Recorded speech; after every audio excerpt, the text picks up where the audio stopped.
Okay, okay. It looks like we're recording now. This is our data analysis project for EFD 620 at Jacksonville State University. I'm Kenny Clevenger. I was the leader in this group. Also in this group, we have Lauren Humphreys. She was our recorder, and Susan Wills, who is our PowerPoint builder.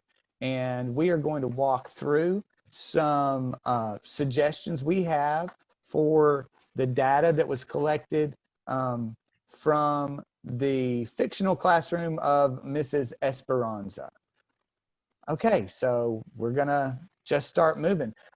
We began on our first meeting with the 5-step process, and we started in step 1 by looking at the parts of the data that jumped out at us. So Lauren, Susan, why don't you guys go ahead and talk a little bit about that, and we'll just bounce off each other. Okay. Well, first of all, one of the very glaring things that we noticed was the overall percent of the class that was failing. It's, as you can see in this graphic on the left, the numbers didn't come out there, but it was basically 60% of the class was failing. And on the right, if you'll notice the class averages, 65% of those students, 43% of the students, let me rephrase that, 43% of the students made a 65% or higher in this class. So not many scored in a higher percentage range. Most of them had a failing grade. So that was kind of one of the big overall pictures that we saw. We also noticed that the systems of the equation showed the lowest score. That was one of the standards that we felt like could definitely be retaught. And we noticed that for the test format, the multiple choice questions showed the best scores, whereas the short answer and open-ended showed the lowest. And our pre-algebra standards, it showed that they did have a good knowledge base, so there was something there to build on. We noticed as well that some standards seemed like they hadn't been taught very well, or at least the kids hadn't really caught on to those things, and so some reteaching might be necessary. We did notice that those things that were in most need of reteaching were in the Algebra 1 number 2 standards, which was toward the end of sort of what they were supposed to be covering in this test. So like Lauren was saying, the open-ended questions were glaringly dangerous in terms of the data. It seemed like that's the place where there were a lot of issues. And so a lot of our conversations during our first meeting centered on what we might do to address that issue.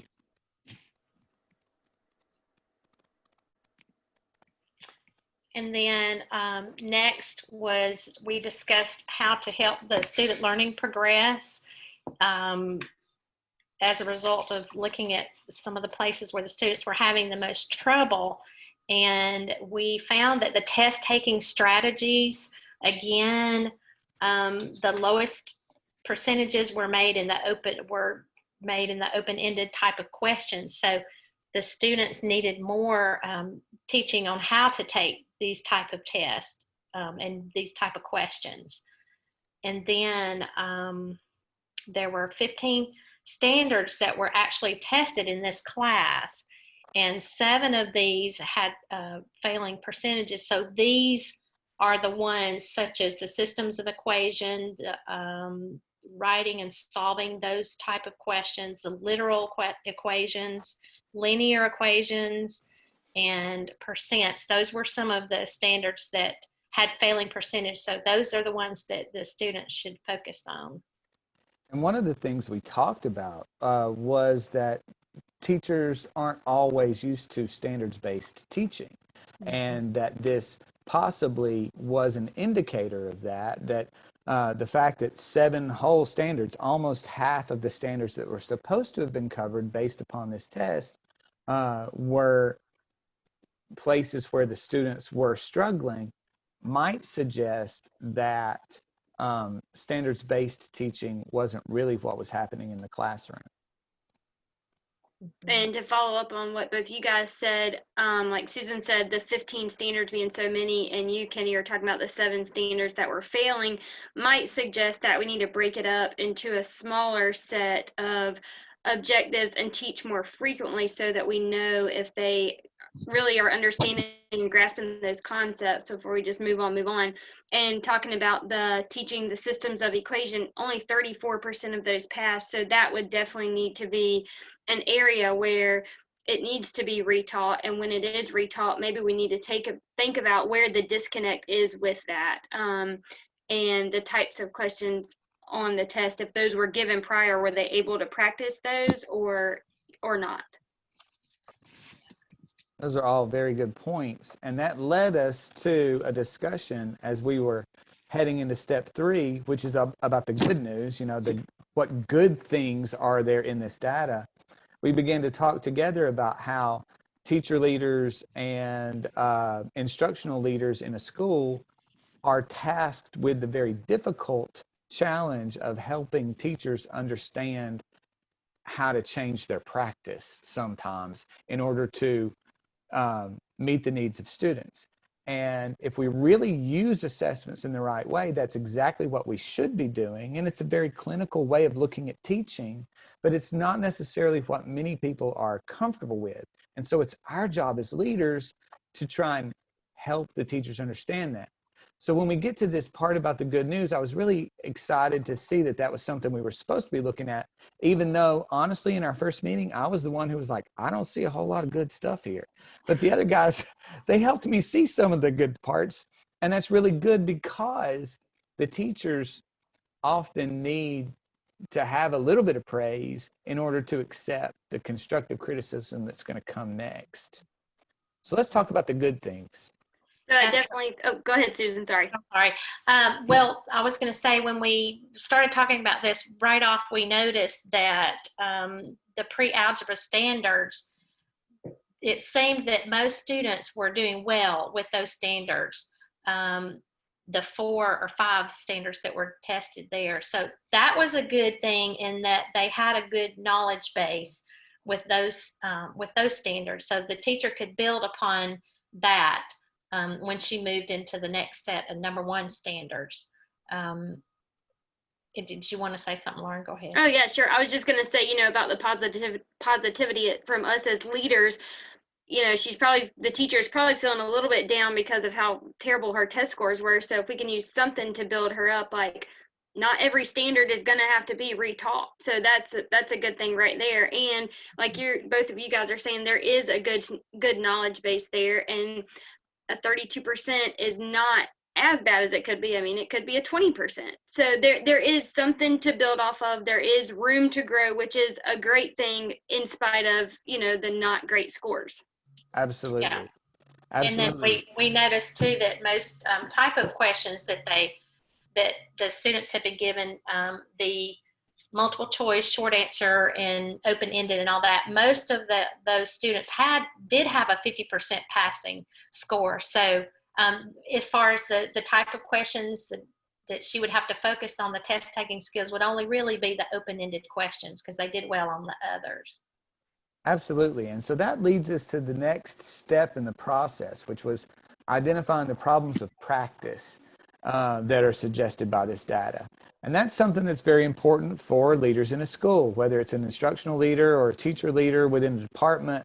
You're having to look at those things. And so one of the things that we thought we really needed to focus on was whether formative assessment or summative assessment was really being used at this point in the year, and what types of formative assessment were happening in the classroom, because it's not really apparent to us just from this data what kind of formative assessment outside of tests this teacher is possibly using, and that might be something that we could give this teacher some help with along the way.